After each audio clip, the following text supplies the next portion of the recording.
And we're live. So, ladies, gentlemen, welcome to the second webinar in our series, the Young Professional Cameroonian Mentorship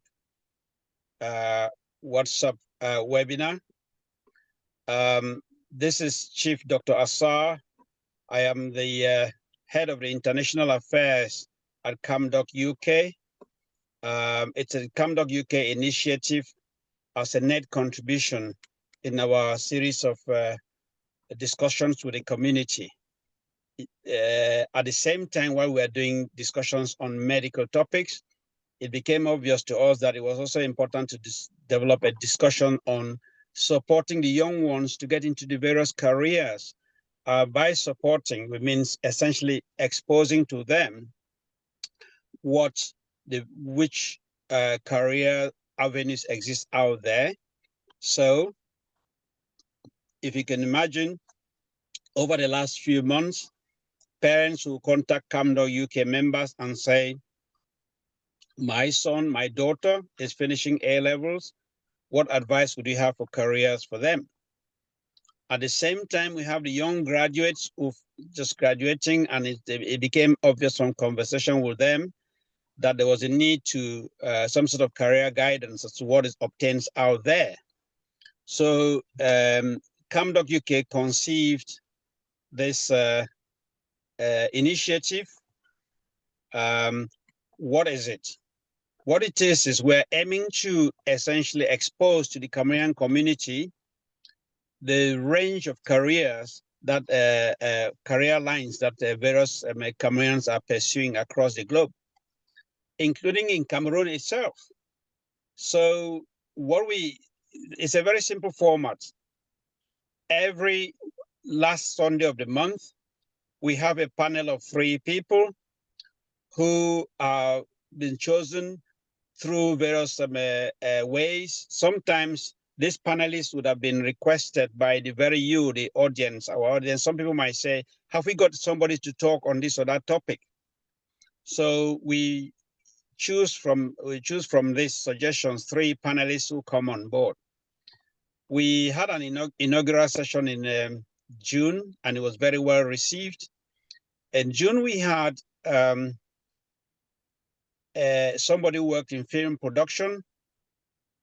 We also had a medical person who was a general practitioner, and then we had one person who actually works in the stock exchange in London. So those are the 3 who came last in the inaugural session. The feedback was wonderful, and people were suggesting other topics as well. We already have a lineup of go all the way to Christmas. That shows how passionate, how well received this initiative is, and we're very grateful for the community for the engagement. So today we have a panel of 3. Again, this time a medical doctor, in fact, a lady surgeon. We also have a gentleman who is a pilot, a trained pilot of the Eurostar international train. You don't talk of any more sophisticated transport machine across the globe than what the Eurostar is. I'm not here to talk about where they themselves, each of the panelists will speak about their respective areas. Then the 3rd panelist is also a seasoned chartered accountant. As I said, our concept is simple. Each of them will simply tell us what they do. They introduce themselves, what they do for a living, how do people get in that particular career, what are the exciting things, some of the highlights of that particular career. We are hoping that through this will inspire, people will feel inspired, and why not? Some of you might even become mentees. You could be mentored by some of these people who are actually coming on this panel. But again, that's for the moderators and the panelists themselves as the discussion will unfold. So today, to moderate this, today's session, we've got Dr. Kojo Ndenecho, who is the Vice Chairperson of the Cameroonian Doctors in the UK. He works in the National Health Service in the UK. He's also a forensic medical examiner. In other words, pathology, and he will address every situation where there's a concern about any medical issue, that is a forensic assessment. So Kojo is a forensic medical examiner. Kojo is going to be the moderator for today. He's going to be assisted by another CamDocUK member, Dr. Collins Asongazie. Dr. Collins is a graduate in medicine from the University of Bamenda. He's a medical doctor, and he's doing specialization in the UK for an MSc in non-communicable diseases, diseases that are opposed to infectious diseases.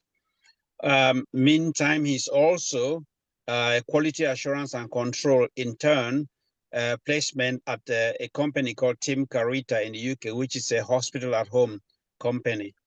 So my name, again, Chief Dr. Asa'ah Nkohkwo. I'm actually the head of the international affairs at CamDocUK. When I'm not doing that, I'm actually a clinical scientist. I'm a public health consultant. And yes, I work with Collins and the Team Carita, a hospital at home project in the UK.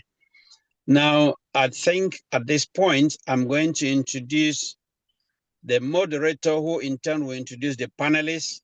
And after the panelists would have presented each of their topics, we will then be moving into an open house where we have a lot of questions and answers. Like I said, you can drop in your questions as on the panel, on the platform as the conversation unfolds. The co-moderator will be monitoring that. There will be comments, some of you dropping questions, comments, and you might get instant responses. Some of this will then be put together so that when we move to the next stage of the discussion, we'll be using those questions on that question and answers. And please feel free to leave as many comments, as many questions as you want. We have 90 minutes ahead of us. At this point, while thanking you for joining us, know that you have all the way for 90 minutes, and you can also suggest other topics that you want us to cover, other career areas that you want us to cover in subsequent sessions. So may I, with your permission, the audience, thanking you. At this point, I'm going to introduce the moderator for the day. The moderator for this particular session number 2 is none other than Dr. Kojo Ndenecho, a prince of our wing. I say a prince because you can see me, I'm actually dressed here in my own princely as a chief, Bangwa chief, because I'm actually here with the founder of Bamenda Nkwe, who is actually following what is going on. So Dr. Kojo Ndenecho, prince of our wing, and Mundum, you have the microphone. Thank you. Wow, Chief. There is nothing more that I can highlight to sort of to our audience. I'm very, very grateful. I'm honored. You've raised me and put me on a pedestal from which I can only fall. I can't go any higher. Ladies and gentlemen, it's a very great privilege. This mentorship program, really spearheaded by CamDocUK, is nothing short of the baby, the person with the most responsibility, and who has furthered this from the get-go and has kept on encouraging us along those lines is nobody other than Chief Fualefac Asa'ah Nkohkwo, who's done the eloges. You can see very much, or you could have, as you would have sensed, he is the brains behind this. He is the mentor behind this, and we are just his collaborators from time to time. I'm immensely grateful for the ideas, and that what we are really doing here at CamDoc is now showing we're trying to collaborate. This is a project of collaboration. It is all part of the service that we are. We are nothing other than servants to our community. We are nothing less than we are not successful if we do not impact our community. We do not empower our community with knowledge, with experience. And here is a program that's going more than beyond that. and which is that we want to get our youngsters, our children, into better positions, to know, to have knowledge, because we are only strong by how many of us are in the community. As single individuals who shine, that is very good. We need to point the light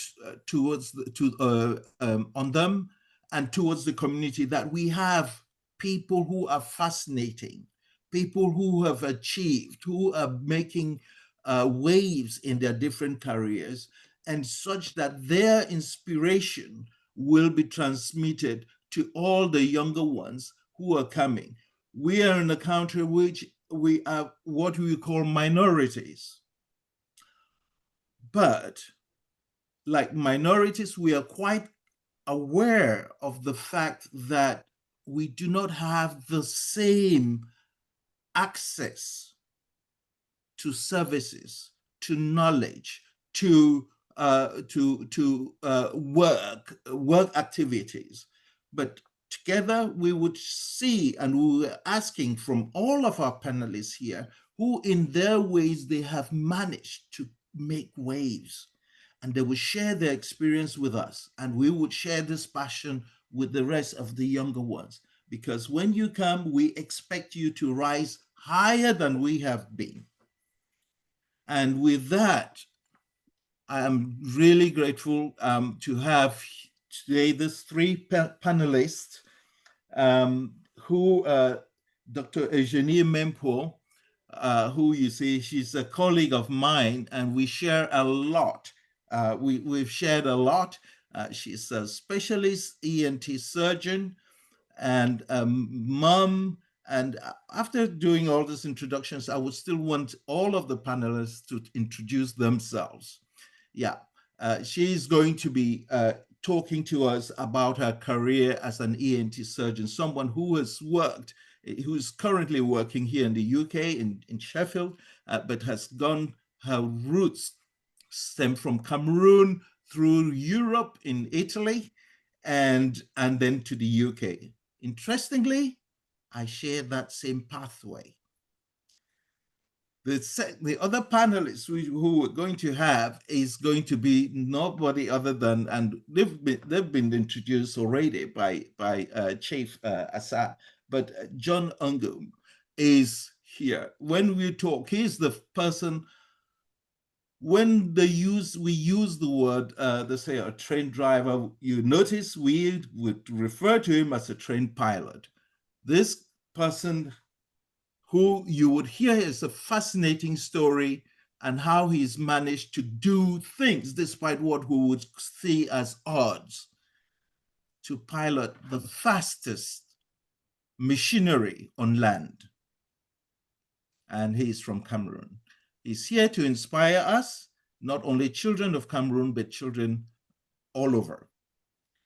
The third person who we would have is, as we said, is Mr. Felix Fualefac, who is a chartered accountant. You know, people who churn numbers. He would tell us about his life and his works, but we know we can be as productive as we can. We can make as much money as we can. We can go to the highest jobs as we can. But an accountant can make our penny 2 times, 3 times the amount.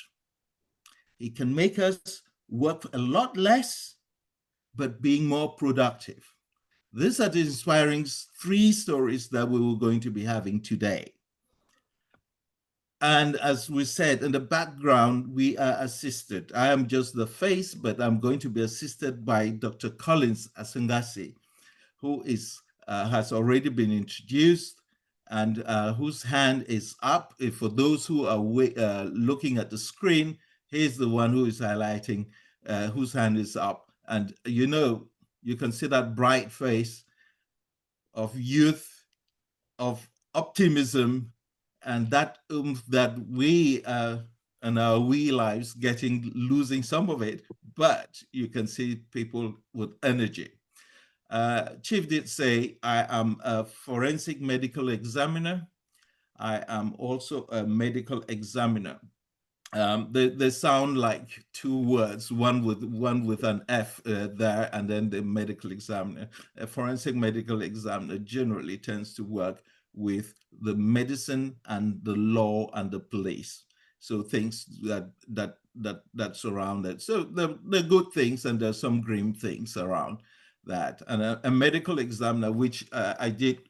I'm based in Essex, in East London, in East England, and I work for have had a career that has really worked for many 16 to 18 years with the Essex Police Service. I've transitioned a lot more into the National Health Service as a medical examiner, still somebody who looks at the causes of deaths and what we can do better, and to make sure that what goes into a death certificate and they're accurate as possible. Without further ado, thank you, Kojo, for the introduction.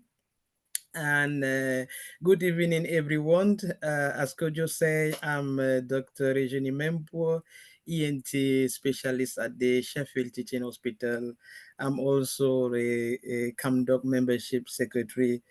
Tonight, I will be talking to you about my career, how I got to be an ENT surgeon, and I trained in Italy. I will then have to talk to you how the ENT pathway in UK, and finally what we do as ENT. Uh, what is my background? After my baccalaureate in Cameroon, I learned Italian and moved to Italy, where I completed my medical degree from the medical school Parma in 2006. In Italy, after your graduation, you will have to complete 3 months of internship, one in a medical unit, surgical unit, and a GP. And then during my 3 months of internship, spend a month in A&E, another one in GP practice, and then in ENT. And that where I changed my mind. I didn't like ENT as exam, but spending a time in ENT, I really like ENT practice. For my graduation, during the graduation, I was wishing to do hematology or intern medicine. Reason I did my final year project on the sickle cell disease, how to recognize and treat it in Italy, a country where this disease is rare. But after the internship, I liked the ENT. Then I completed the internship, sat the exam to be registered at the Italian Medical Council. Then I was ready to go for a postgraduate training. In Italy, you have 3 choices. You can sit 3 exams. I sat the exam in ENT, and in hematology, and also in radiology, and hopefully I got the ENT training number, which I completed within the University Hospital of Parma in 2010. I moved to UK in 2011 for family reason, and while I was expecting my GMC registration, I continued to go back to Italy, where I was registered to do locum job to keep my skill up to date, avoid break to my CV, and also help financially. In the meantime, I also got 2 children. After the registration in 2014, I had the opportunity to spend 6 months as a observership with one of my mentors, Dr. Moncho Morgan, at the King's Hospital in Nottingham. This was just observing without clinical commitment. And then after this, I was ready to start working, and I took a job at the junior level. I first worked in Manchester for 2 months and didn't like the place of work, moved to Hull, still at the junior level. After a few months of work, my clinical lead found that I was working at the junior level, but I got the senior level, and he moved me to my level. I like the work in Hull, but my family live in Nottingham. It was quite far. I was traveling a lot, and this was the reason I decided to look at any other job closer to the house. I then got this year research fellow in neurology within the ENT department in Sheffield. And this job really equipped me with a research skill, and I like it as a job, and they decided to stay. The department also agreed to offer me a permanent position. I've been then working in ENT Sheffield for since 2018.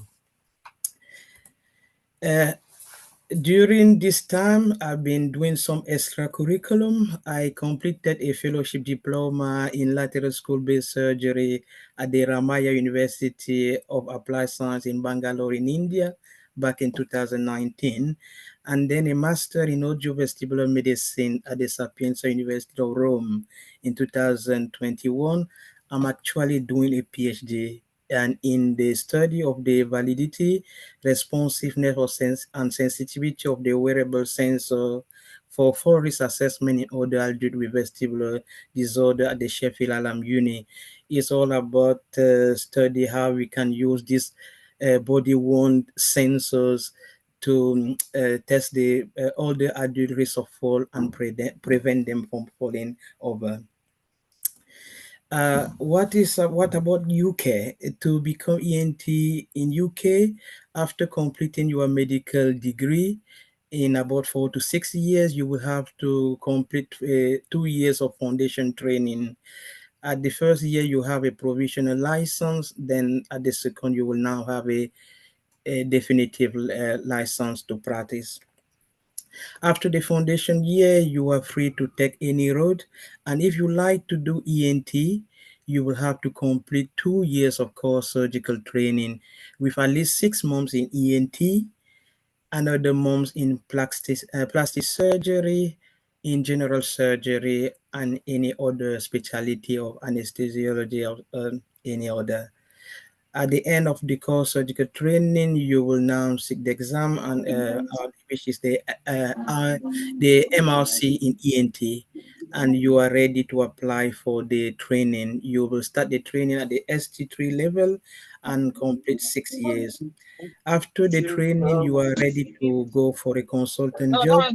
But if you like, it will be good to have a clinical fellowship in UK and abroad to strengthen your skill or choose any subspecialty.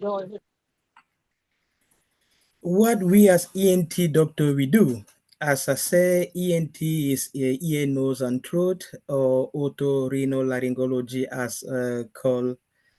We treat ear problem uh, as the acute ear disorder are treated by GP. We normally receive GP referral with a chronic condition. People will refer blocked ear because of any wax or any infection, any chronic middle ear disease, where if people having fluid in the middle ear, we will have to insert a tube, a grommet to drain the fluid, or in case of perforation or any middle ear disease, they will have to go for ear surgery. Another common problem of a ear is the hearing loss. About 5% of the world's population suffer disabling hearing loss, and 34 million are children. Reason in UK and in many other countries, every child will have the hearing test the day after the birth, and we use what we call the autoacoustic emission to test the functionality of the hearing organ.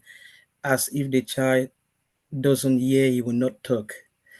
The common cause of hearing loss are congenital, then born with a problem. It can be idiopathic or acquired by infection, trauma, nose exposure, or age-related. How we normally treat the hearing problem, we can aid the patient using the wearable hearing aid, as you will see here. We also, in moderate or severe case, we use implant. This is a what we call bone and cord hearing aid implant.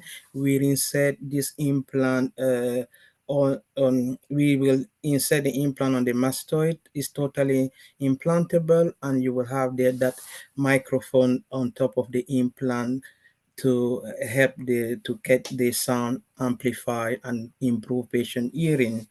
We have different type of implant, which we call middle ear implant. This is a bone bridge one, and this is the vibrate sound bridge, which we use to re-anchor to one of the middle ear bone called stapes.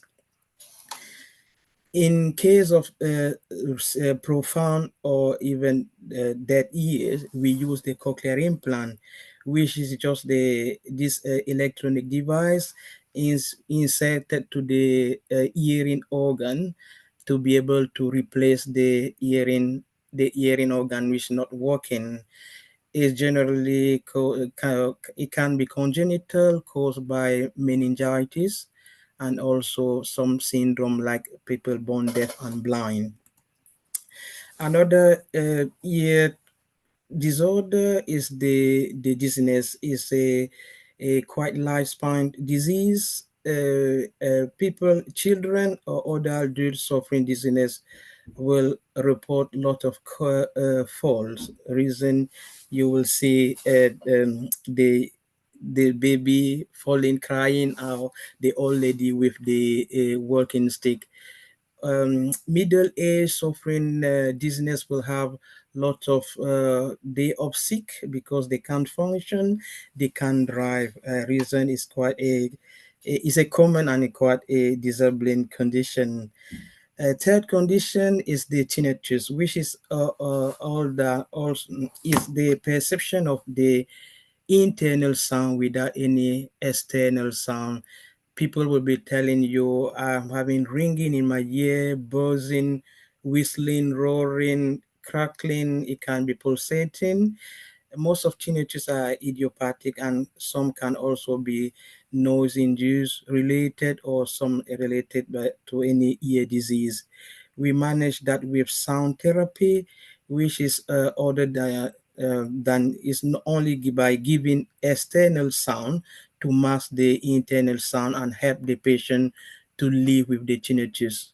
Sometimes we use hearing aid with generator of wide nose to with the aim to mask the sound. As rhinology, we treat people with breathing difficulty, people with chronic rhinosinusitis, allergic rhinitis, polyp, nasal polyp, or septal deviation or nosebleeds. They are referred to us after the GP treatment with spray, then medical treatment, and we operate on this patient by improving the nasal passageway with surgery, reducing the turbinate or removing the polyp, or straightening the nasal septum, which is the bone dividing the nostril, which is deviated there. As a laryngologist, you will have to deal with voice problem, people with hoarse voice, croaky voice, or swallowing difficulty, or any neck mass, which could be benign or malignant. Also, some laryngeal malformation causing obstruction of the airway. Other ENT issue are like facial nerve palsy, or also like chronic tonsillitis. People will be uh, struggling with sore throat or breathing problem. Thank you for listening to me. This is me during my ENT practice with the ear which I like, my special interest, and with the in theater. Thank you. Thank you, thank you, thank you, Eugenie. People will be wondering, my word, how complex a job, how complex, how long for that amount of training on all of that, yet and with family. How have you managed? And though that would be the recurrent questions, but we would encourage everyone to either put their questions in the chat or hold. What we would do is that we would move to the next panelist, and who is John Ongoum. We would move and he would talk, and then we would move. After that, we were going to get Felix on. At the end of the panel discussion, once we've got the third, all panelists have spoken, then we're going to have a session where we can then do these exchanges with everyone.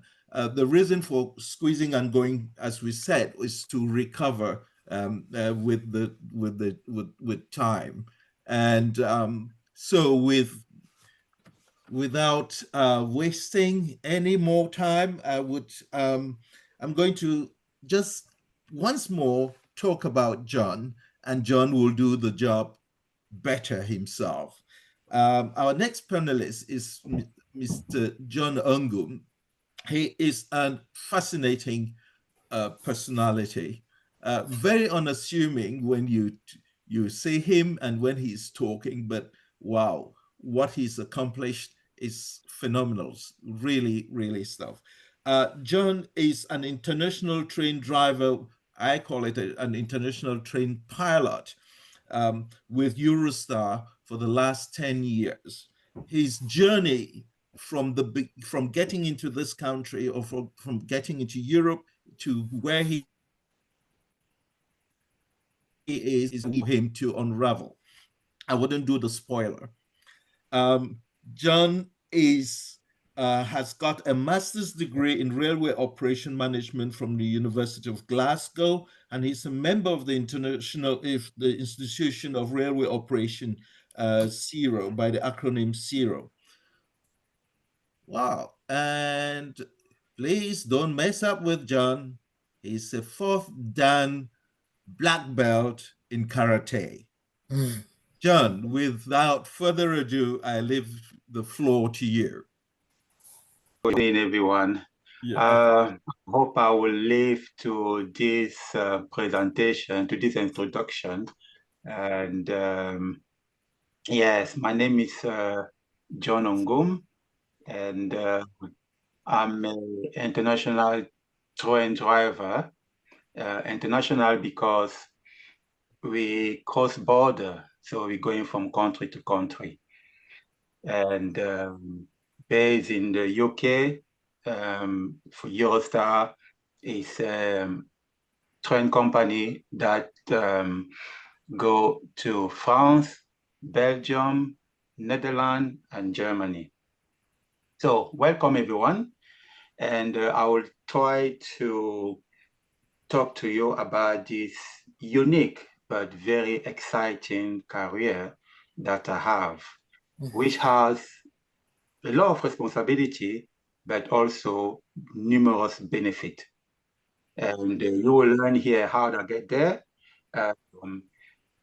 what the job entails, and how, if you're interested, how you yourself also can become an international train driver.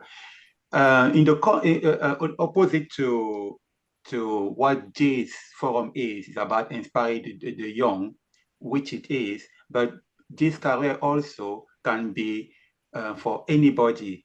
That's someone that also look for a change of career, and someone that be bored in his own career and would like to change a career path.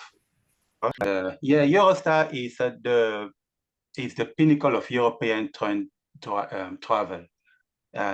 We cover 5 countries, and at the moment we're carrying about 8 million people a year. But the vision of Eurostar is to carry about 30 million passengers by 2030. As you can see on the screen, what is in red is what the destination that we actually cover, and the city that we deserve. But and in blue, that's the project for new routes that will introduce in early 2030. So what is my role then? Let me just start with a little bit of anecdote, how I got there, because nothing destined me to go into train driving, because my background is business management. So I went to school in Spain to do, because I graduated in Cameroon with a bachelor degree of business management, went to Spain to specialize myself in hotel management, and got graduated there. And that was in the year 1998. And when Spain was one of the well, not very advanced as it is now in Europe, and we couldn't find any job there. And in my classroom, become friend with a gentleman from Nigeria that were always talking about London and the UK. And me coming from the Francophone side of Cameroon, I didn't have really no interest in the UK. And but he convinced me to get to the UK for one of his cousin's wedding. So we got here in August 1998. And you know, Nigeria, and it's a bit like chief doctor in our the north and south of west of the country, where waging it takes so long, especially in Nigeria. And so it lasted for 3 weeks. And so we got there. And the first week we went out, and then we said, okay, let's see if we can get a job. And then, yeah, we walk into, for those of us that live in the UK, Upper Crust, which is a shop that sells baguettes and sandwiches in railway station. And yeah, and then they offer us a job. And that was 6 days after we got into the UK. And then we say to each other, 6 days, and then we found a job. 3 years in Spain, we couldn't find any. So this is where we're gonna stay. And now we start working. And that was in Eurostar, in Waterloo, where Eurostar used to have its destination. And I was working there. I saw people on the concourse, nicely dressed, you know, wheeling their suitcases. And those are the people working for Eurostar. So I approached one of them and asked, how do you, what do you do to work there? Because me, I always go and approach people, because I know already that, being like Chief said, minority in this country, the answer that we will get is no. So if we get a yes, yeah, it's a bonus. So yeah, and by hearing my accent, the person asked, oh, can you speak French? I say, yes, I can. So we went, I passed an interview, and I started working on board the train, but I say on the catering side. And I spent about 18 months there. And one day when we were traveling, I had the opportunity to go into the cab, and not one of that on the picture, because this is one of our new train, and one of the old train, but it was so fascinating. And I asked it to have can you tell me what to do to get this job? And he told me about it. When I came back from that journey, I fill out application forms, send it everywhere. And then Southwestern was the first company to call for an assessment, which I passed and started training, and got the qualification in 2001. And I've been driving train since. And I moved to Eurostar in 2015. And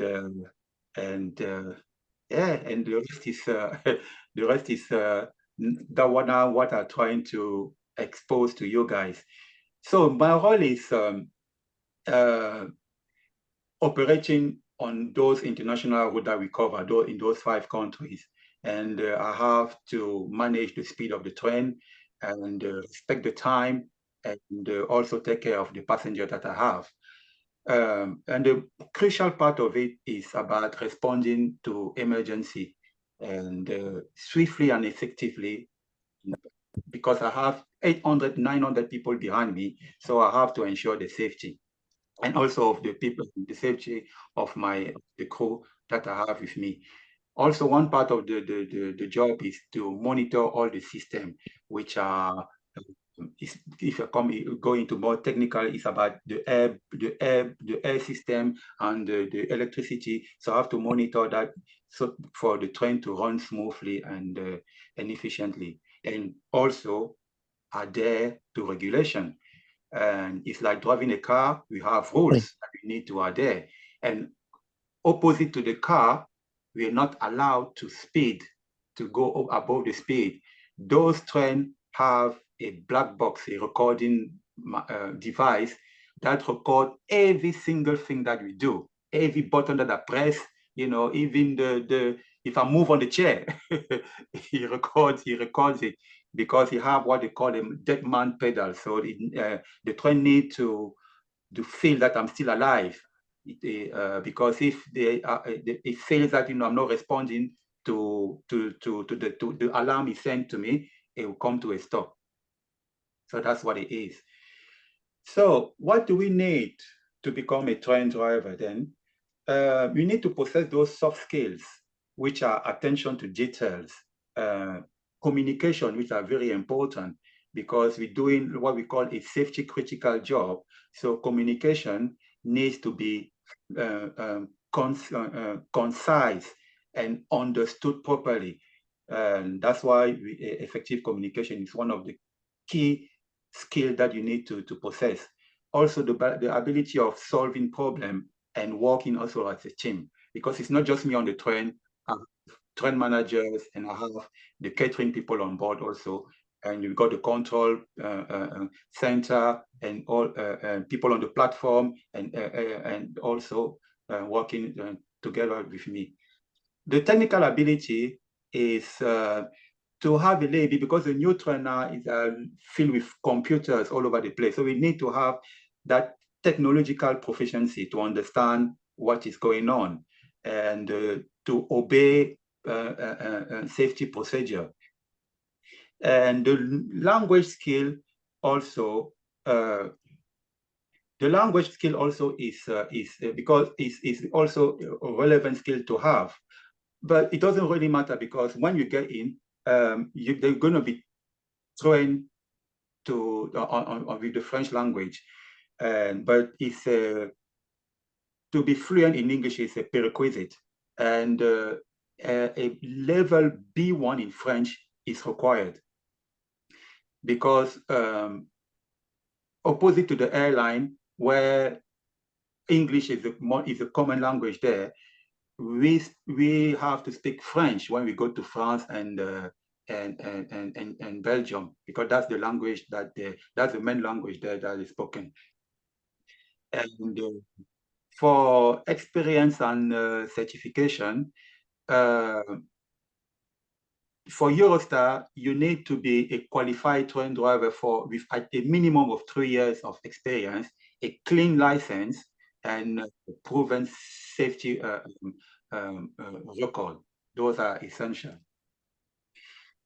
In terms of career progression, when now you get into the job, the training is very intense, and it takes about 9 to 12 months.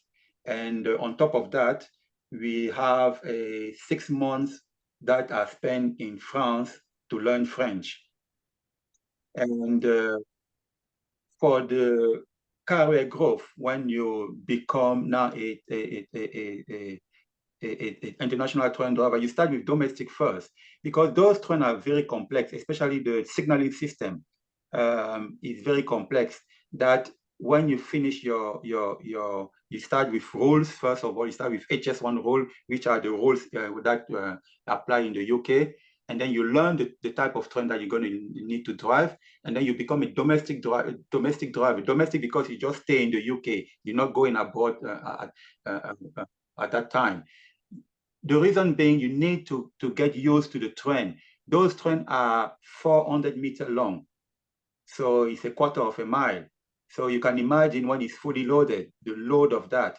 So, and the speed, let me remind you, it's going at 300 kilometers per hour. That's about 187 miles per hour. So you need to be on top of that when it's about to, we have to slow down and stop a station. So you spend the time there in the UK practicing getting used to the signaling and how the train works. When that finishes, it takes about 3 to 6 months, depending on how fast you get to get the grip with it. Now you go back to classroom, and then you learn now, you go and learn the French language. You need to pass that French language with a minimum of B1 level.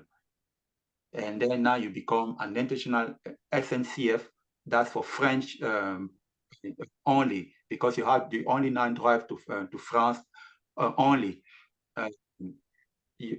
Obviously, you're going to learn the French signaling system. And after some time, you go back to the classroom again to learn on the Belgium signaling system, because those two are different. You know, they're very different. They're talking about interoperability, but every time, every country still want to put their own touch, you know, so it's a global system, but different. Yeah, so when you pass that, now you become a senior driver, and you have also opportunity to become a driver trainer. And if you want to move into management, you can become a driver manager.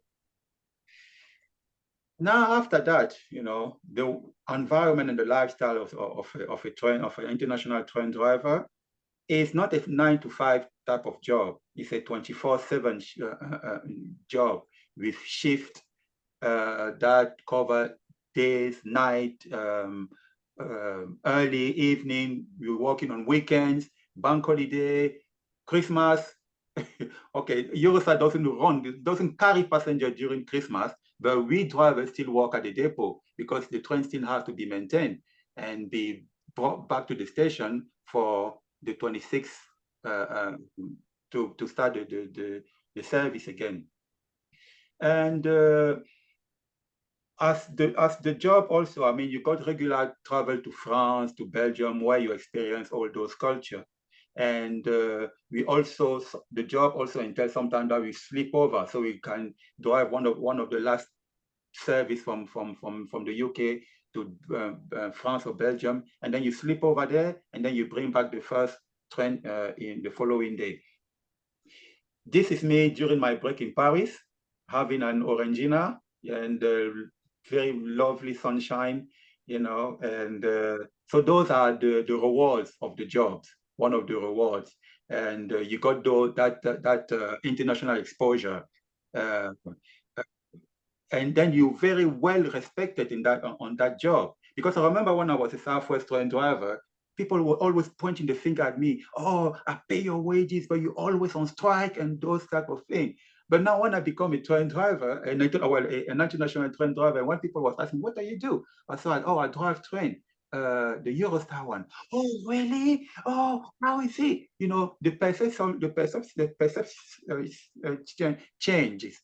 You know, now they see you differently, but you're still driving trains, but now because you're going abroad, so it changes. But the challenge also, it's a very challenging job.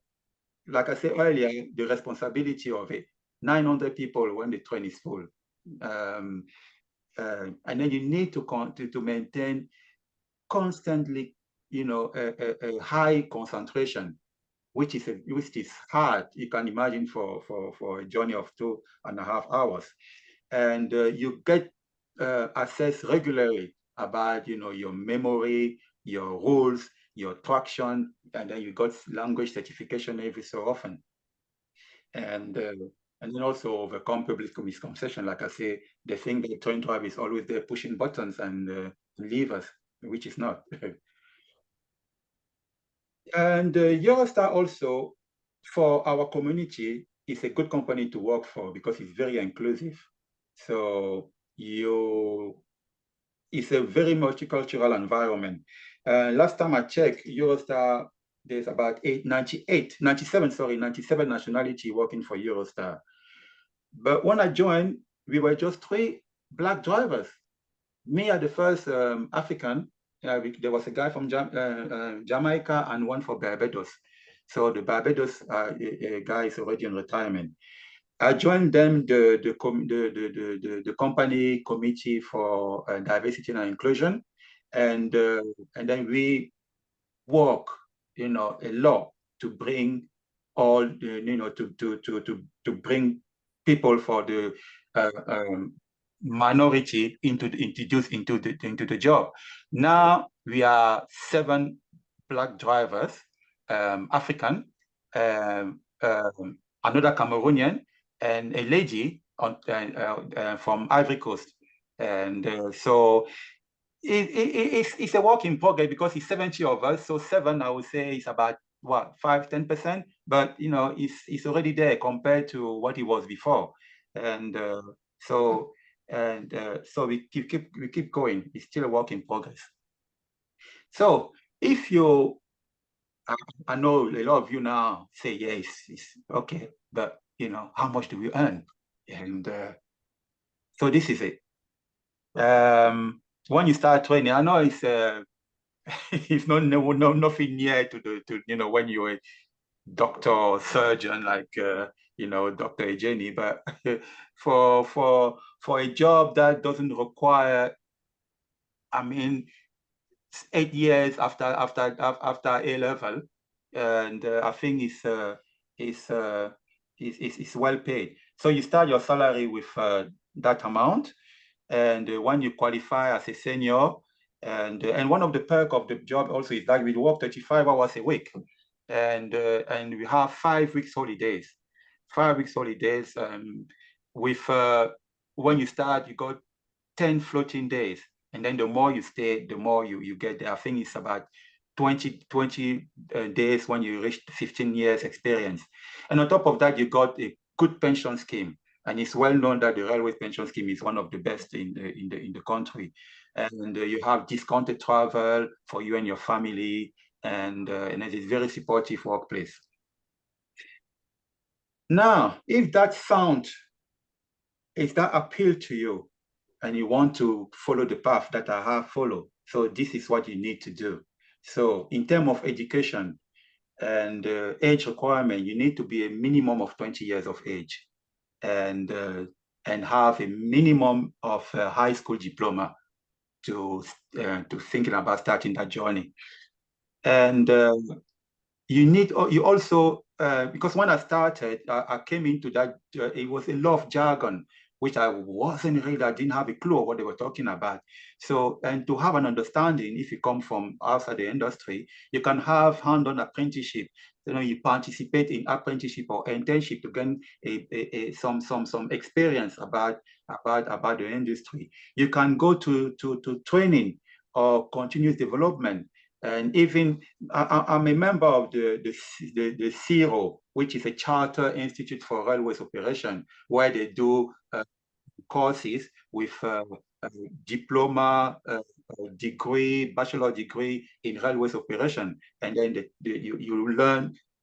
You have a holistic view of what the railways is, and you need to prepare because the exam is very tough, and then you just have 3 goes at it. If you have 3 fail, that's it. You will not have a chance again. You will not become you can't be a train driver anymore.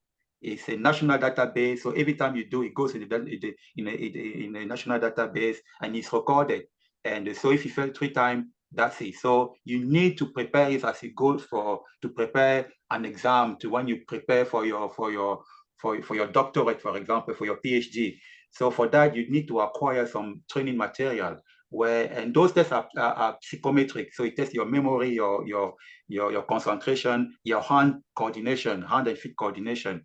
So you can go on the website, how to become a train driver. You can get the material there, and you need to practice to be ready when there's an opportunity. When now you're ready, there's an opportunity, you pass those entry exam, and the medical also, because there's the requirement, there's a strong medical requirement that you need to be fit. You need to be you need to have a good eyesight and a good hearing. When I joined, if you had if you were wearing a hearing aid, you were disqualified already, but not anymore. So if you wear glasses and all that, so you wear those. And when you do your medical, and then if you pass it wearing it, there's no problem. And then if you're already working on the railway, but not as a driver, but you want to become a driver, there's a you can even, or you can go into the railways.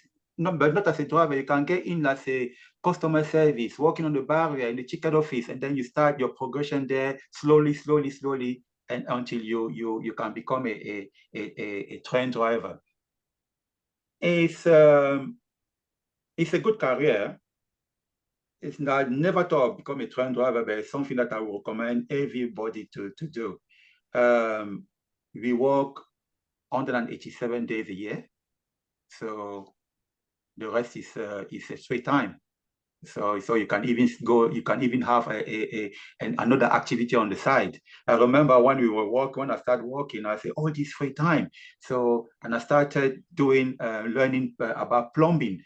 And because I wanted to, the free time, go and, because when you're sleeping and then you got water dripping, you need it fixed. So I said, I can make money there. And so yeah, you can become it's a very good career, which I recommend. And that, if it's something after this presentation, you're ready to take the first step, please do get in touch, and we'll be happy to mentor and coach you. Thank you very much. Wow, wow, wow, wow. Applaudissements, applause. That's me trying to exercise my B1 in French, my level B. Wow. Well, gentlemen, I did tell you it was going to be a fascinating one, and it is nothing less than that. There are already questions in the chat box. I would encourage you guys to continue doing so. And as we said, we're going to move very quickly. We will be having a question and answer session at the end of our next panelist presentation. And I'm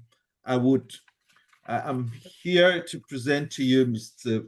Felix Fualefac, and who is a chartered accountant. I said before, anyone who gets into any work of life, whatever you do that produces money, the government is out for you, for your taxes.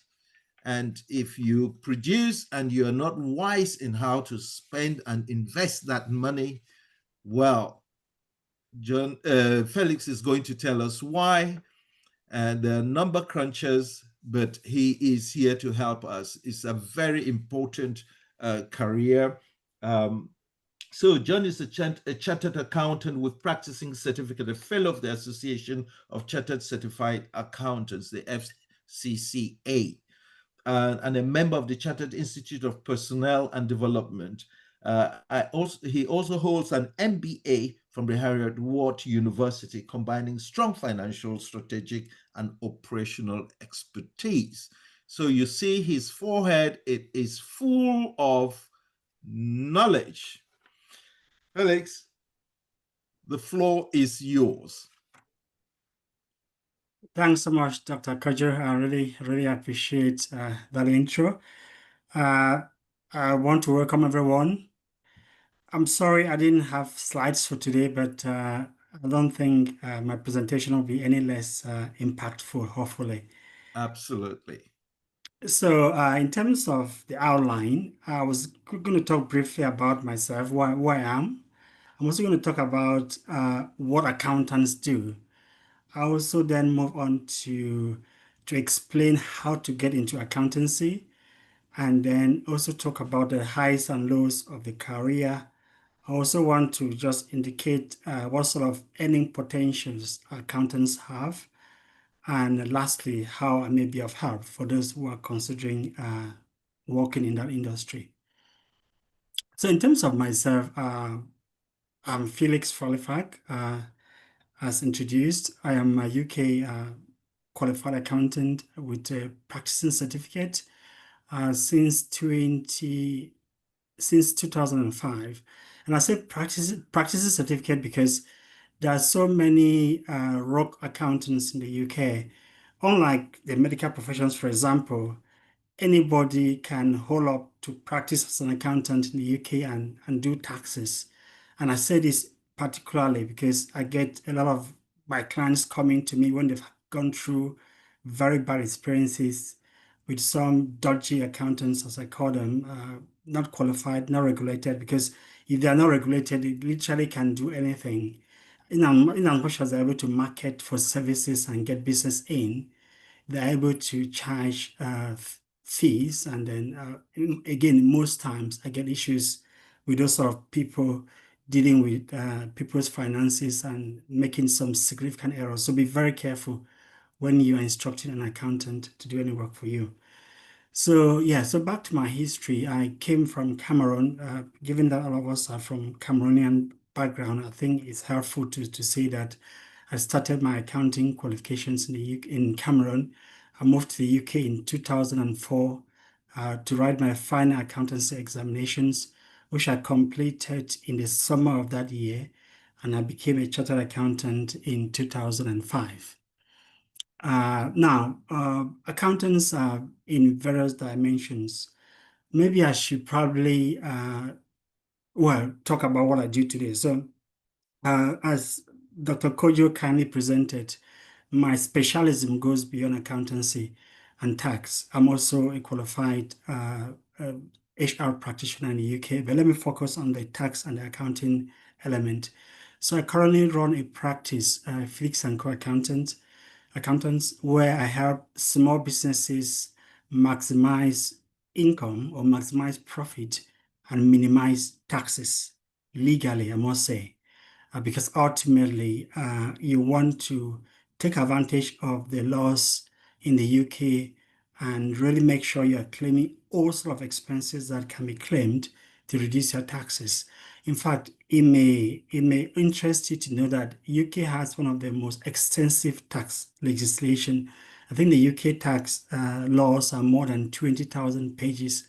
So there are so many instances we come across that many people don't claim enough against their income because they were not aware. And I must say that having a good accountant is an investment. It's not a cost, it's an investment. So yeah, but on a day-to-day basis these days, I have my businesses, my clients save tax. I help them prepare their payroll, do their bookkeeping. And for some of them, I actually also advise on wealth management, how to pass on wealth to the next generation tax efficiently. That may entail setting up the appropriate structures, the appropriate infrastructure. And again, it's quite comprehensive, but I'll just leave it at that for now. Now, what do accountants do? It's very important that we understand the role of accountants, because most people think that accountants are just number crunchers. But the reality is that accounting is much broader and much impactful. In fact, accountants are in various groups. For example, I work in practice in the sense that I offer services to clients, right? I sign off financial accounts and reports. But there are some accountants that work within industries, within businesses. For example, there'll be an accountant or financial accountant within the NHS, and their remit may just be to prepare accounts for the NHS management to actually see if their objectives are made. And I say objectives because the NHS is not purely driven by profit. There are other objectives that they seek to provide. But in the commercial sector, in the private sector, an accountant could be a management accountant, there could be a financial accountant. A management accountant will be preparing management reports for the business to assess how they are faring in terms of meeting their objectives, in terms of profitability. Now, the financial accountant then is responsible for preparing accounts for financial reporting. You might have heard about Companies House or HMRC. There are certain standards that accountants prepare reports towards that make sure that they're compliant to be filed publicly. So that is the role of a financial accountant, to prepare accounts in line with UK GAAP. UK GAAP is essentially UK accounting standards, and there are global accounting standards like the IFRS. So there are standards that accountants work towards just to make sure that accounts are fair. They are fair and free of error. So an accountant also it could be a bookkeeper. In fact, bookkeepers is actually a foundation entry into accounting. A bookkeeper is not a qualified accountant, but those are roles within finance. There's also tax accountants. Tax accountants who work on the tax element, mostly working on things like VAT returns, value-added tax returns. For those that know what VAT is, VAT is not mandatory for all businesses, but it's mandatory for some, depends on the size of the business. There's also payroll accountants. They work with PAYE. Those accountants or those specialists are responsible for preparing your pay slips, making sure that the taxes are deducted correctly, and then making sure that submissions are made to the government, to HMRC. HMRC is like the finance department of the government, which is responsible for collecting taxes on behalf of the government. There's also corporation tax. Corporation tax is tax that are paid by limited companies on profits. Again, that is the role of a financial tax accountant. Accountants also do auditing. I think many of you know what an auditor is. An auditor is effectively someone, I mean, you also talk about being a forensic doctor, Dr. Kojo. So there are forensic accountants as well that are, especially where there are frauds, they're hired to come in and look at cases where there's allegations of mismanagement, fraud, and they'll do a report to actually tell what is the true and fair position. So again, accountants are very broad in what they do, and I just want you to have an open mind. Whoever is considering a career in accounting, you're not just going to be a number cruncher. You're going to have the opportunity to move into many other sectors within that industry. Now, how do you get into accountancy?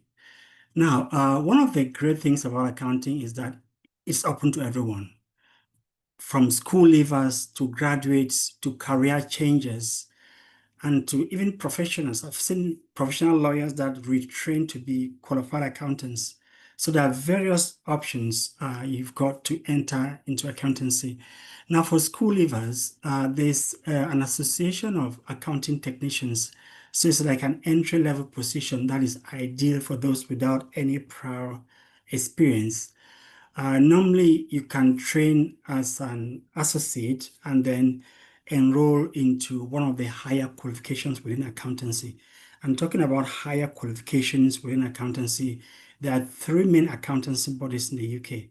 There is the ACCA, the Association of Chartered Association of Chartered Certified Accountants. That is the association I belong to, actually. There's also the CIMA, which is the Chartered Institute of Management Accountants. And then there's the ACA, the Association of Chartered Accountants of England and Wales. So fundamentally, these are the three main professional accountancy associations that offer licenses to those that are qualified. So that is the option for school leavers. Now, the second option is for university graduates. So it doesn't really matter what your first degree is in. It doesn't have to be in accountancy. If you've got a first degree, there's an option for you to follow graduate schemes that are provided by many big businesses, mostly the bigger businesses, because they've got like a very structured program. And when I talk about big businesses, I can talk about the big four accountancy firms, the likes of PricewaterhouseCoopers, Ernst & Young or EY, KPMG, BDO. But I must say that more than 15 accountancy firms provide those schemes, but also bigger organizations. I believe the NHS will also have a graduate scheme, the likes of British Gas, BA. So a lot of the big businesses have graduate schemes. And that essentially attracts graduates irrespective of your discipline. You might have done history in the university and considered accountancy or chemistry.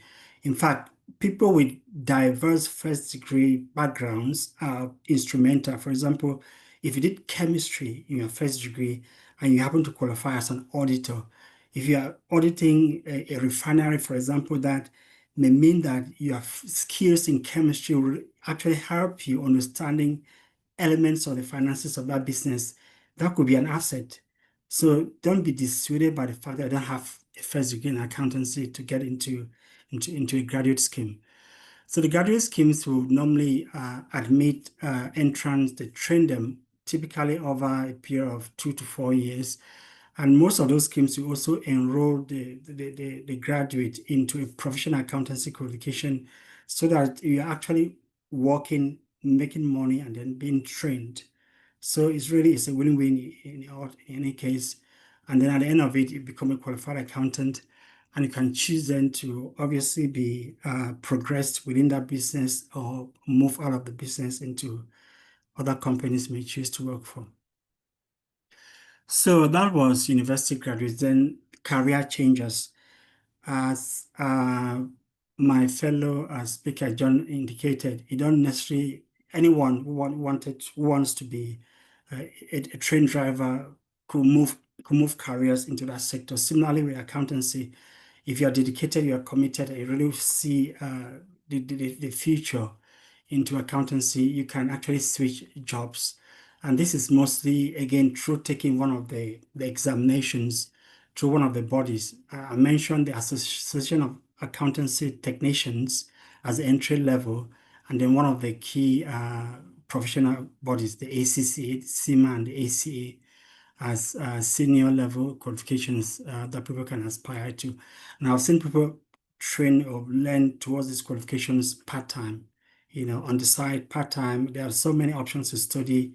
There are full-time tuition centers in most cities in the UK, but you can also do studies online. So that is an option to consider. Then in terms of highs and lows, well, let me talk about salaries, for example. Accountants are relatively well rewarded. In fact, one of the most attractive aspects of accounting is the earning potential. Salaries grow steadily with experience and qualifications. A trainee accountant will normally start between 20,000 to 28,000, but we can actually grow progressively through the ranks of qualified accountant, financial controller, finance director, to chief financial officer, where salaries could be anything from 150 to 250,000 to beyond. I mean, there's no limit. And it may also interest you to know that most chief executive officers, especially if you look at the FTSE 100, most FTSE 100 companies, I mean listed companies in the stock exchange, a lot of the CEOs tend to previously have been chief financial officers. So because financial accounting or accounting overall gives you very good insights into a business. So accountants will typically know a lot in terms of dynamics of the business, in the sense that it brings together all the various departments together. An accountant will know what is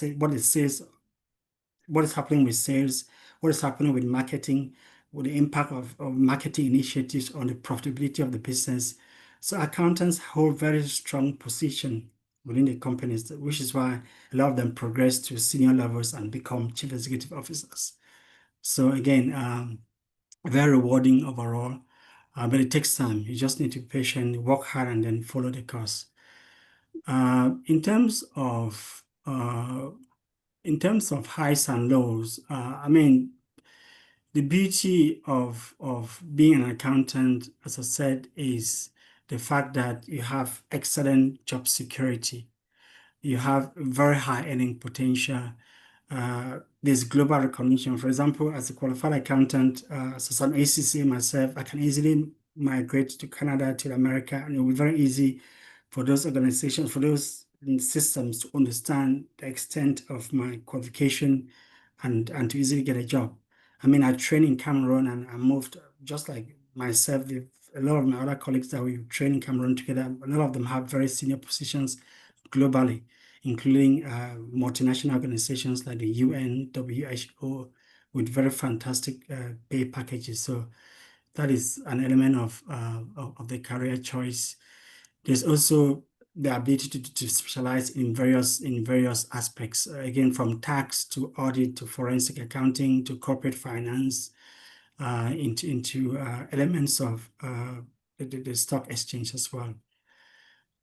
So obviously it doesn't come without challenges. There's the demand of the job in the sense that you have to pass your exams to be qualified. There's also seasonal pressure every now and then. If you are working within the management department, they'll be like, at the end of the month, you have to do what we call closing accounts, where you may be required to really work extremely hard to close the books or to close the quarter. So that may entail a bit of pressure. But again, that is very limited. I'm sure all jobs have times like that. In terms of other aspects, I believe if you're interested in, I want to appreciate the fact that we need to leave some time for Q&A, because there's a lot I could talk about. But let me just say that if you wanted to get into accountancy, this is something that I'll be willing to support. I'll be willing to talk to you on a one-to-one basis, just to give you more insights as to how things go. I also, feel free. I'm happy to be mentor as needed, but I just wanted to give this vivid position. Again, I'm sure there'll be other things that will come up. Raise any questions as needed, but again, I'll be very happy to help and to sensitize anyone that is keen to get a career in the industry. Thank you very much, Felix. What an exhilarating, I think for those of us who are grown-ups, who've had dealings with accountants, this is one of the unusual situations of personalities. Normally, we associate accountants to be very dull, to be the deal in numbers, in facts, and they're not interesting. But this is the contrary. This has been a presentation which is, I would say, very, very enthralling, especially to our youths. I love the fact that you spoke about, in the end, this is what is interesting for people. That is, we can move into accountancy at any stage. Of course, we have to apply ourselves. We have to be disciplined. That is the recurrent theme that you would find in Eugenie's and in John's presentation. There is discipline, there's focus, and then you have the results. It's not just magic. Okay, we don't just pray our way to success. We have to be diligent, we have to be there. But they're also telling you it can be done without it being as if you are in a prison. You can do it with joy. You can do it with other interests. Eugenie said how she's trained. In the process, she's done other things, and you sort of think, wow, how come she's doing so much? But it is also because there is passion and there's enjoyment while you're doing the different things. Then it makes it a bit easier. And those are the things that the books would not tell you, schools may not tell you, but in fora like this is where, when you have this one-to-one discussions with people who have done it, they can tell you it can be done. And these are the little tricks, these are the little things, these are the how we overcome the difficulties, the challenging bits, and how we get those things done.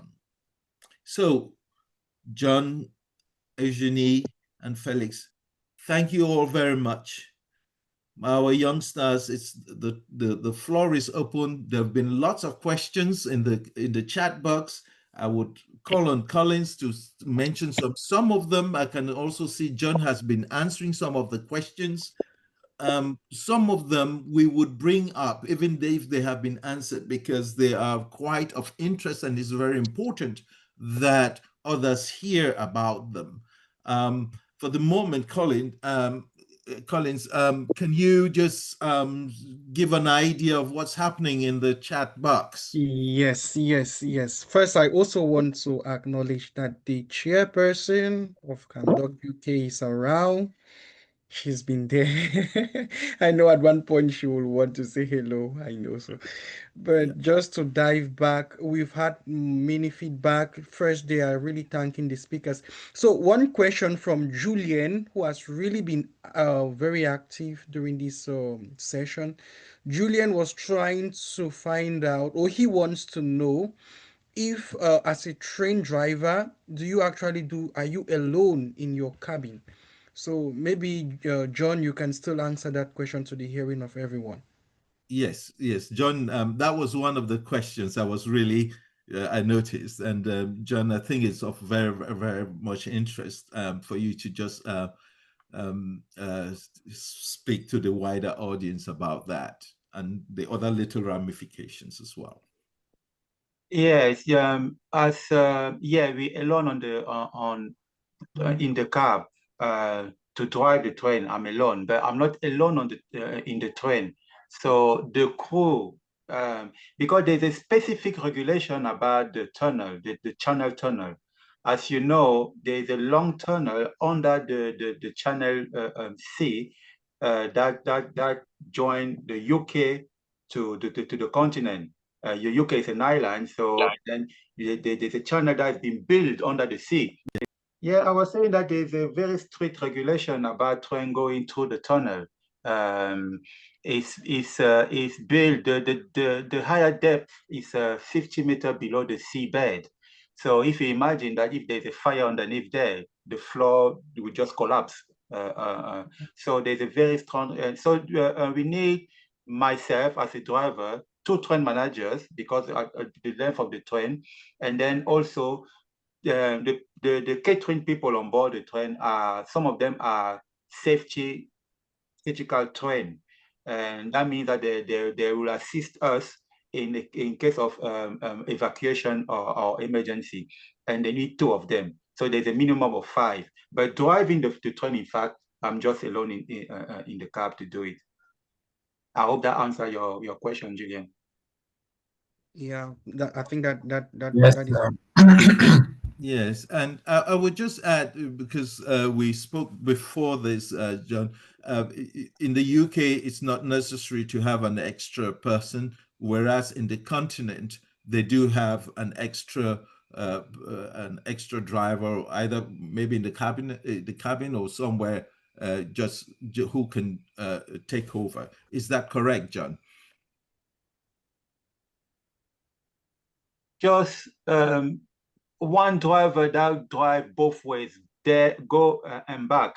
The continent, all in the cab, there's only one person that drives, but there are two drivers in the train. One of the train manager is also a driver. So one drive one way, and while the other one is doing the train managing, so he's in charge of the passenger, and then they switch over. So on the return journey, the train manager now become the driver, and in America, for example, they got a driver and a second man, well, what they call a second man, because they have an old system. They still have a locomotive with the wagon behind, but we have an advanced system than that.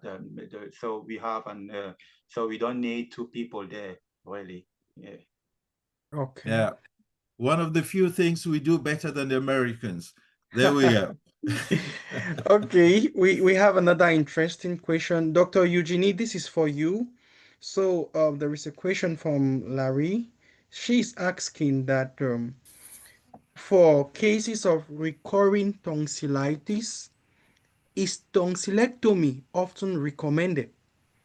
And maybe what factors will influence this recommendation? So she's asking about recurring tonsillitis. How do you manage it? Is tonsillectomy, do you advise that? And maybe are there maybe some criteria? What can you say about this? Yeah, Claire, before Eugenie starts, this is clearly the classic thing. Oh, doctor, by the way, even when you're in the supermarket, I've got this part that is hurting. That's quite good. We would say, and generally that it's a very clinical question. Eugenie would kindly answer in the most generic, but we always would maintain that we give guidance, and we would always ask you to defer specifics and to your own doctor, and who you could be signposted, as she's likely going to do. But Eugenie, the floor is yours. Okay, thank you, Larissa, for the question.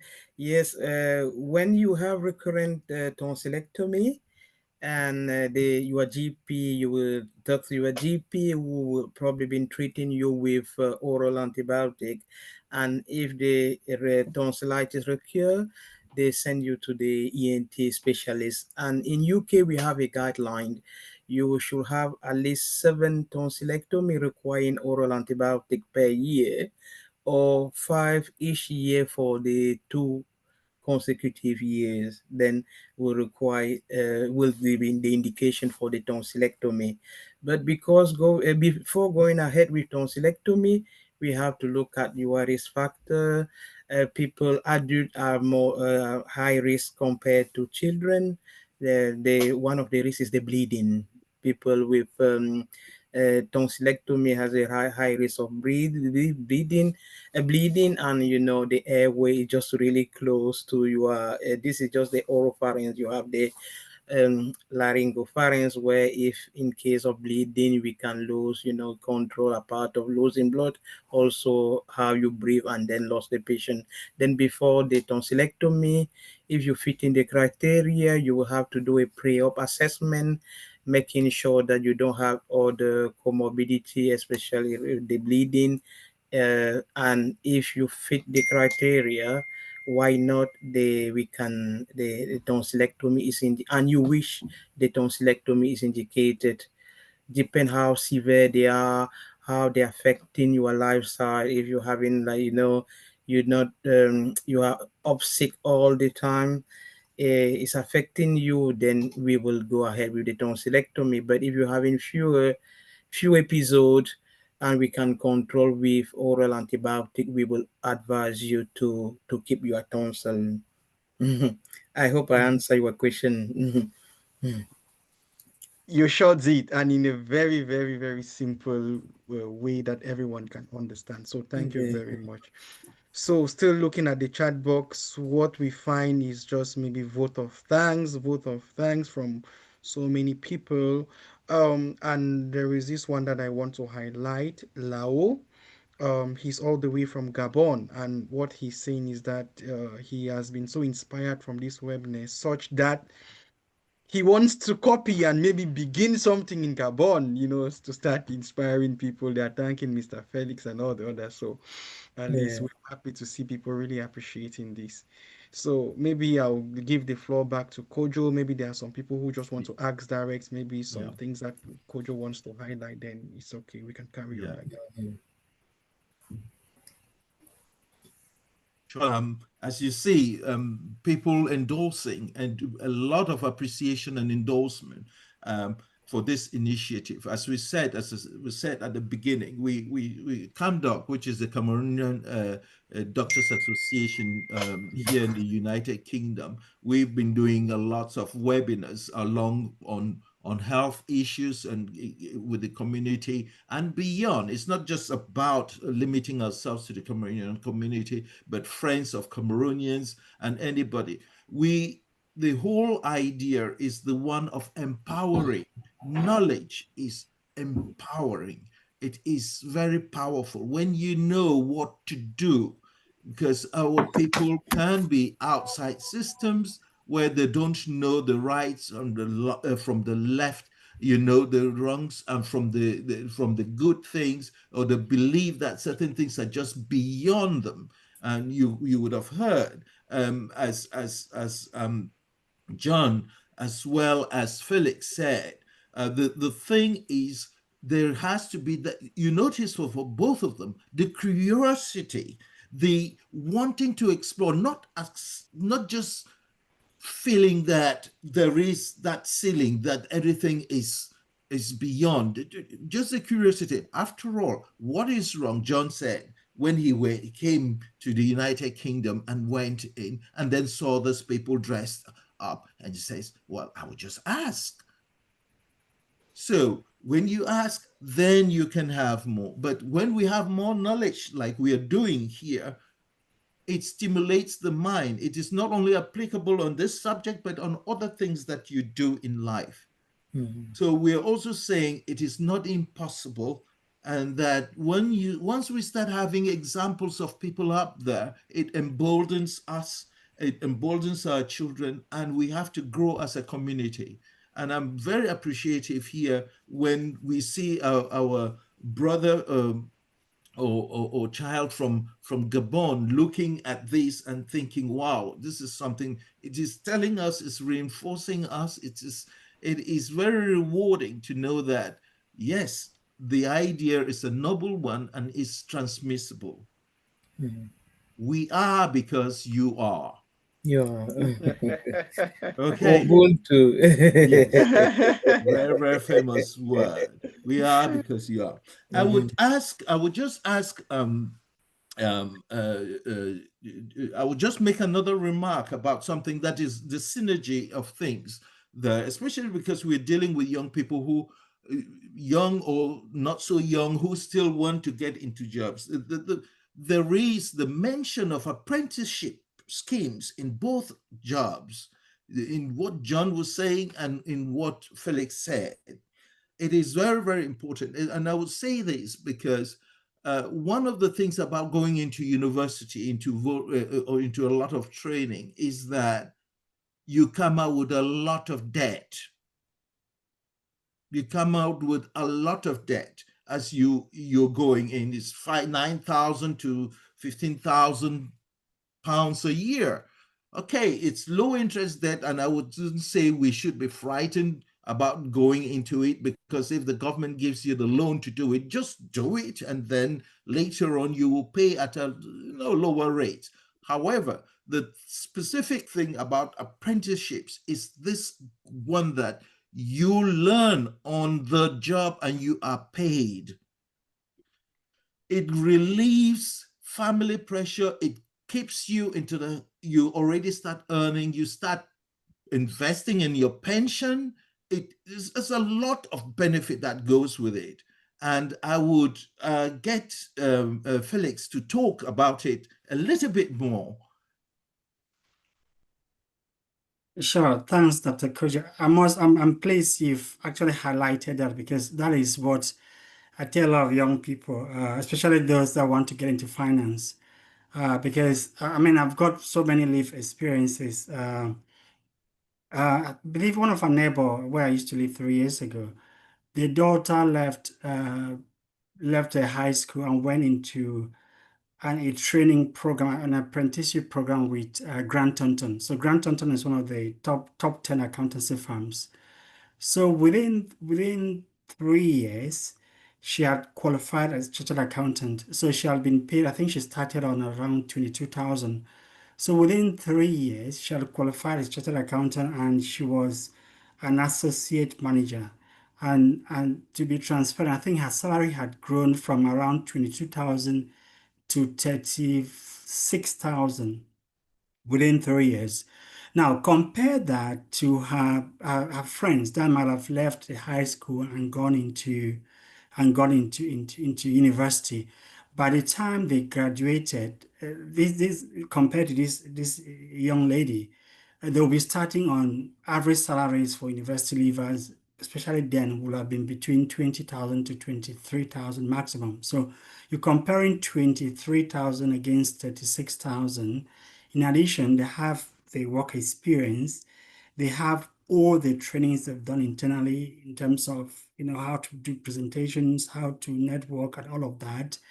And you talk, most importantly, things like pension. Pension is savings towards retirement, although it doesn't make a lot of sense, or it doesn't mean anything for younger people, because they're still way off that. But it's quite fundamental, because it's just like free money that the company is paying for you to actually put towards your retirement.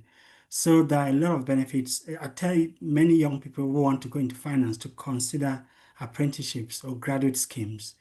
As I said, it's a lot more cost effective. It takes away the financial burden, but more relevantly, it builds that experience much quicker and exposes you into the world of business a lot better. And with the likes of accountancy, I tend to always tell young people, you should aim to be in a business within 2 years, 2.5 years maximum. And the only reason why you want to stay within that business is if you've been promoted and given more responsibility. Because the UK system is such that, especially in my industry, the more you move from one employer to the other, the more you can negotiate for a better pay. So it helps to be a bit ambitious, and it doesn't hurt to try all that, because again, the more varied your experience, the more marketable you're going to be. So I also tell young people, get in there, work very hard, take advantage of the opportunities, and then move from one employer to the other. So yeah, totally in support of graduate schemes, apprenticeships, opportunities, and I recommend, if you have anyone, any young one, or any person that's thinking of moving into finance, accountancy, urge them to really consider apprenticeships and graduate schemes. That's what I recommend before considering paying, I don't know what the pay this is, 9,000 per year for a degree. Yep. Thank you, Felix. And once more, one of the things he said, which was quite memorable, the use of an accountant is not a cost. It is an investment. You work hard, and you for the likes, and you can see John nodding his head, as well as Eugenie and most professionals in here, the nodding their heads, because once you start earning, man, you've got a lot of things coming in indirectly to get that money from you. You've got your gross, and then the amount that comes into your pocket. And in 2 or 3 years' time, the difference can be very enormous between two people who started earning the same amount of money, but one is using an accountant, or a very good accountant, in how to manage their money. Yeah. Doctor, let me just add this context from a real life case scenario, although this is for a client, not an individual, effectively, but the client had some undeclared property income. They had an assessment where they were projected to be paying taxes of, worst case scenario was around 120,000. Best case scenario was around 45,000. So we represented them with HMRC. We did a thorough analysis, taking advantage of some opportunities that the previous accountant did not know, and what it ended up paying, including interest and penalties, was under 20,000.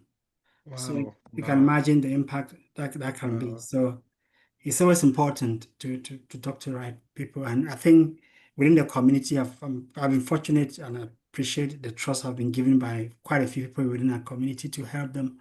And I'm sure a lot of them can talk to what we try to help them do. It's really a win-win. As I said, I'm not a lawyer. I'm not a lawyer, but with this last testimony from you, I would go this way.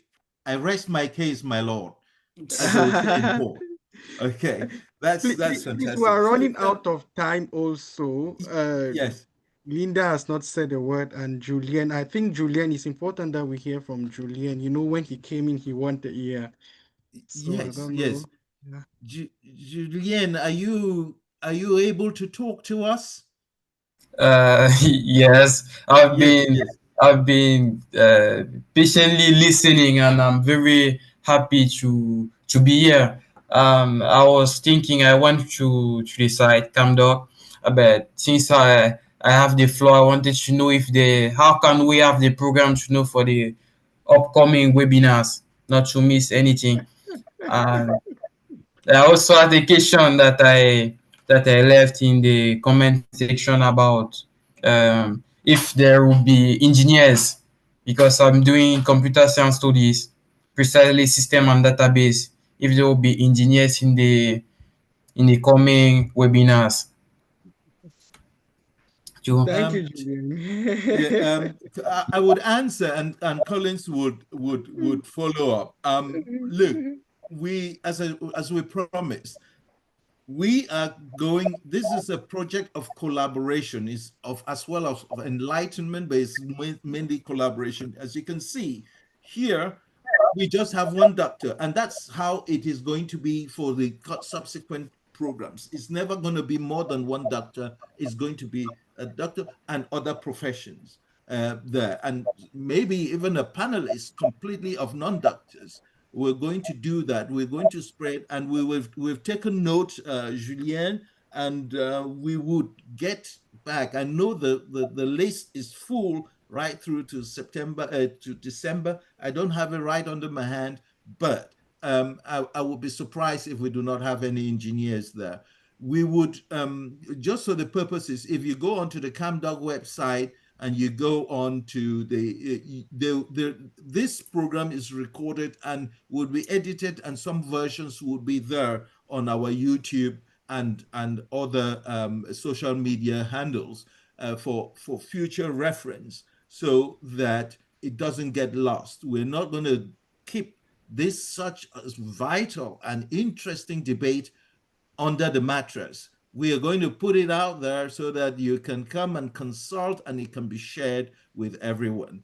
We would also say that we would get the direct information links for all the participants. So as Felix has said, we will get it and we will put it on the at the end of the program, as well as when we publish for John, for Felix, and for Eugenie, so that you can take advantage and get some one-on-one advice. They have already said themselves that they are really open to help, and they are excited about helping others. And that's where we get the satisfaction. We would have done a good job if we get our youngsters and everybody to excel even better than us. You can see they're right up at the top, but they feel they have to do more. You could hear John, for example, he started off with 3 drivers, and he's gone into the BAME organization, campaigning and trying to get more people into the industry. And he is happy. He is very delighted. We're delighted when you've helped somebody else. You bring up, you share it so that you're not there alone. That is old school. That is old time. We want more people with us in the boardrooms, in the different jobs we do, because we are better and more secured in our numbers. Julian, please, can you just leave your mail? Just leave your mail in the chat box. All right. Yes. Okay. Or you can send it. Yes, you leave it with us, and we would deal with that. Some little thing that John said. John, that salary, 72K and 97K, that's why doctors are in the streets. That's why doctors are on strike at the moment. They don't see that amount when they're juniors. So it's just to tell, and it's encouraging when it's not just envy, but it is to encourage, you tell guys, look, there are many career pathways. And I didn't even mention that, and that's just the basic, because there's the other top up on, when you go abroad, for example, early start, late finishes, working nights, all that. So at the end, it sums up, and then it goes, it's more than that. Yeah. So there we go. Jobs and career paths that can bring a lot of reward, not just financial reward, but respect and hence enriching our society. This is really the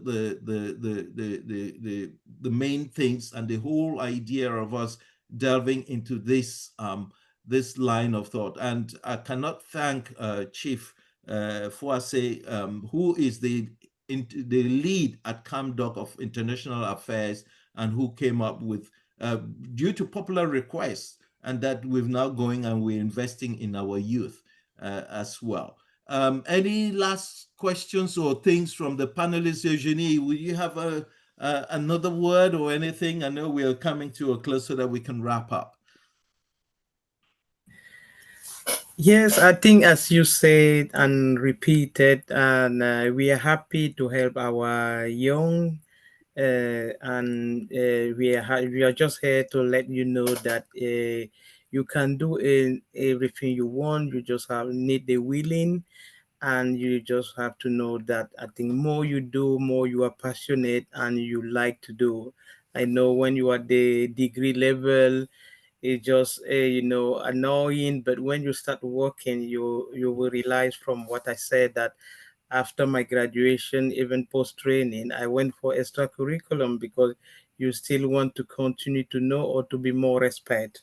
Then, and yes, you're happy that you can have a job, you earn well, you can help your family, and you are important for the society. As you see here, as a doctor, I'm helping people to be healthy.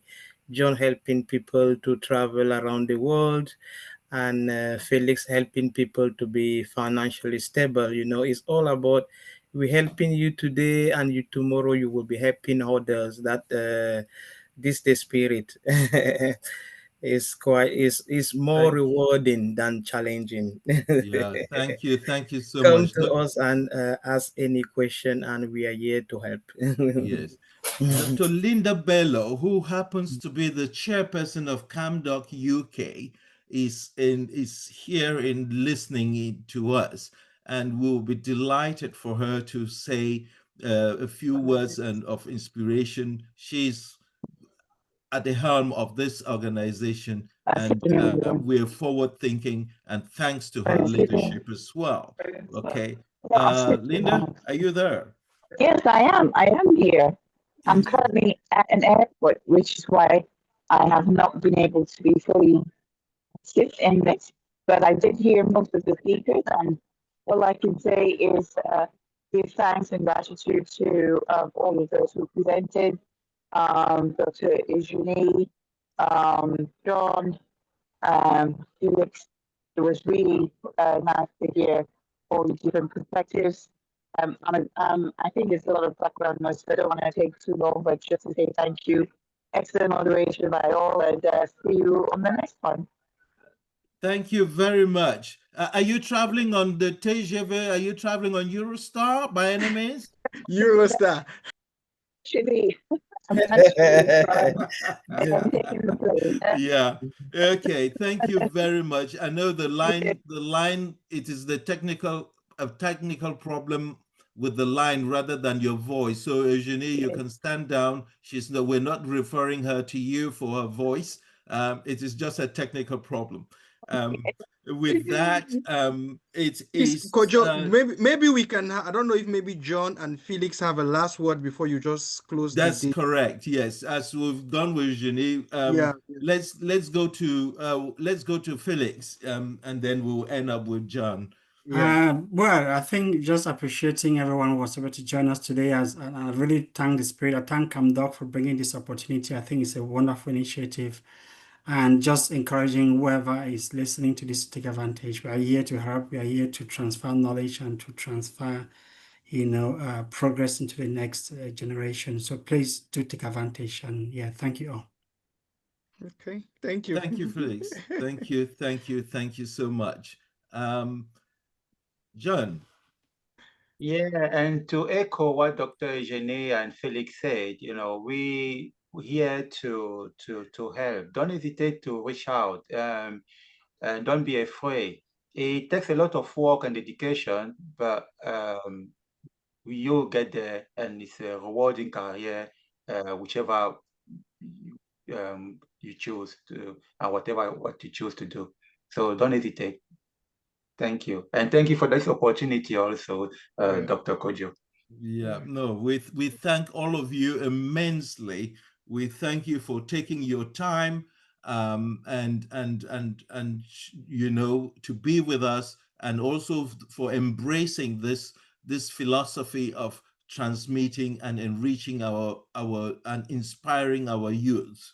And just the idea that for everyone, whatever they're doing, to try, if you've made some success, please to try and also share that experience with others. It is also rewarding when you give. and it makes you a better person. And this is how the world goes round. Again, I wouldn't repeat Ubuntu, but we all do know about that. This is a staple feature now, and it happens every last Sunday of the month. And please check our website and check our YouTube channel for the previous ones, previous editions. And please, if you do have any suggestions, you can still link and write to us at CamDoc on the CamDoc. If you visit the CamDoc website, CamDoc.org, CamDocUK.org and .uk, and we would be happy to embrace your choices and your suggestions for a better and better programming and for all we do. Thank you all so much. Collins, anything last minute thing? Well, I will just say that we have the recording. We will save it. So let's get connected. Take the rendezvous for next month. We will with time, we will send out the flyers. You can invite more friends, even those in Cameroon, because this program is just inspiring in general. So even if someone is not in the UK, they can still learn from some other person's story.